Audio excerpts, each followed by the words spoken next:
52岁之后，李清照的人生同时发生了4件事：丈夫死了，朝廷亡了，财产没了，甚至第2段婚姻也被骗了。换成今天，相当于失业、丧偶、破产，再被骗子卷走最后一点积蓄。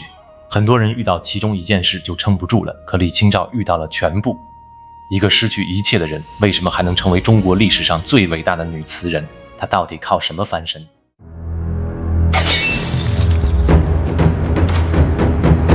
欢迎来到中年破局史，借鉴古代中年人的人生剧本，创展现代中年人的新局。更重要的是，她翻身时不是25岁，不是35岁，而是52岁。一个今天在很多公司眼里已经接近退休年龄的女人，名门出身，嫁给爱情，才华横溢，收藏无数。她以为人生会一直这样下去，直到52岁那年，靖康之变来了，金兵南下，北宋灭亡，丈夫赵明诚在混乱中病逝。死前把毕生收藏托付给他，他一个人带着10几车藏品南渡逃难，路上遇到溃兵，抢了最珍贵的几箱，他追到兵营去要，差点被打死。过江时船翻了，装着碑帖和字画的木箱一箱箱沉进水里，他站在岸边，看着箱子一个个沉入水底，却无能为力。那里面有丈夫收藏半辈子的心血，有他们年轻时的快乐记忆，有他们以为能传给后代的财富，可他什么也做不了。到了南方，地方官又扣押了剩余的部分，他写信求人，低声下气，从一个城市追到另一个城市，最后10几车藏品只剩几箱残破的卷轴。很多年以后，李清照写下著名的《声声慢》，寻寻觅觅，冷冷清清，凄凄惨惨戚戚。这不是文学，这是一个人被命运碾碎后的哀鸣。他发现那些价值连城的收藏品在逃难路上甚至不如一袋米。很多人到了中年才明白，自己最贵的东西往往也是最难变现的。房子如此，职位如此，行业经验也是如此。那段时间他几乎身无分文。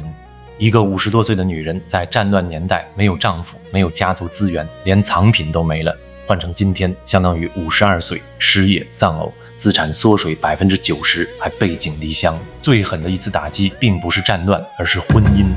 南渡后的李清照孤独无依，有人给她介绍了一个叫张汝舟的官员，这个男人表面对她嘘寒问暖，她以为后半生有了依靠就改嫁了，结果对方看中的其实是她所剩无多的藏品。婚后不久，张汝舟就逼问她藏品的下落，甚至动手打她。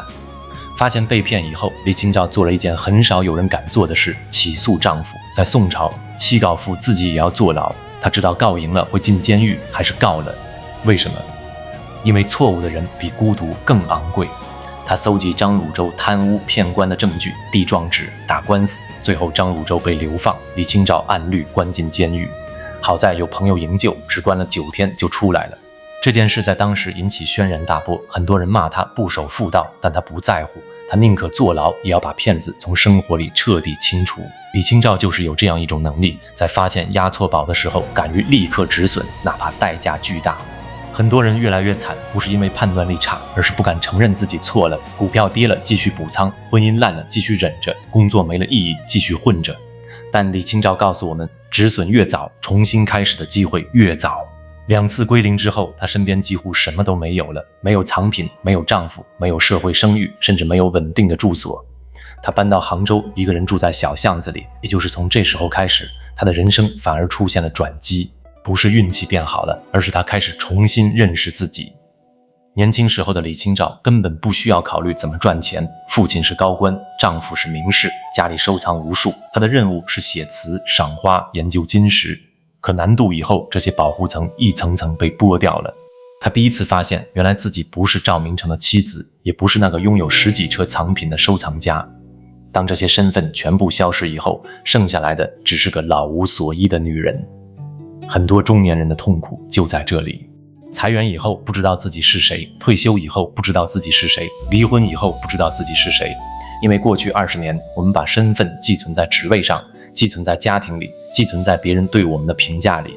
可李清照的人生逼着她面对一个问题：如果没有这些标签，我还剩下什么？她给出的答案是：我还剩下自己。她开始把过去几十年的积累一点一点重新拿出来，读过的书，写过的词，研究过的碑帖，认识的人，经历过的苦难，这些东西以前看起来不值钱，可到了人生最低谷的时候，它们全部变成了资源。她失去了藏品，却拥有了研究收藏品的能力；她失去了丈夫，却拥有了独立思考的能力；她失去了财富，却拥有了创造财富的能力。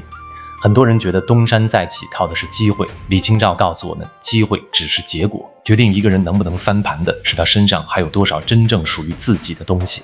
很多人以为他的高光在年轻时候，恰恰相反，他最值钱的作品几乎都写于南渡之后，也就是破产之后、丧偶之后、被骗婚之后。年轻时他写的是少女心事，中年以后写的是人生。声声慢里的叠字不是技巧，是经历；不是文学，是伤口。他把所有失去的东西重新变成作品。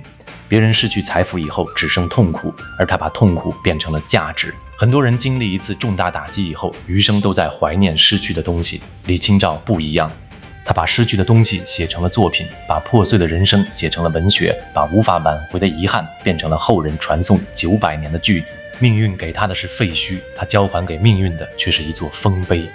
这大概就是人与人之间最大的差别。有的人被苦难定义，有的人把苦难重新定义。李清照第一次发现自己除了藏品之外，原来还有东西可以卖，那就是脑子。年轻时写词是爱好，现在写词能换命。他靠写作、整理文稿、学术研究以及文人交游维持生活。他把对藏品的记忆和知识整理成《金石录》，虽然生前没出版，但后来成为宋代金石学的扛鼎之作。他用脑子里的知识重建了一个没有实物的收藏。它的价值不在柜子里，而是在脑子里。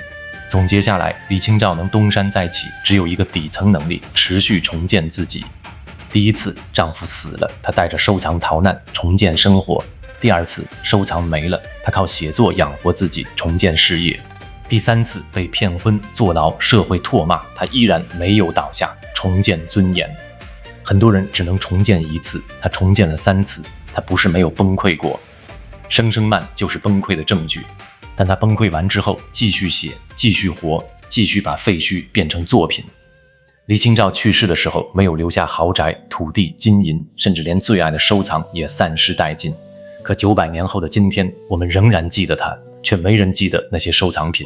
52岁破产、丧偶、被骗婚，李清照用自己的逆袭证明，人生的底牌不是现在手里有什么，而是当一切都没了以后还能创造什么。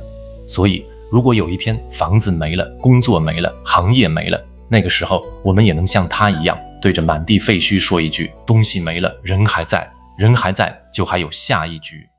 这里是中年破局史，欢迎订阅，我们下期见。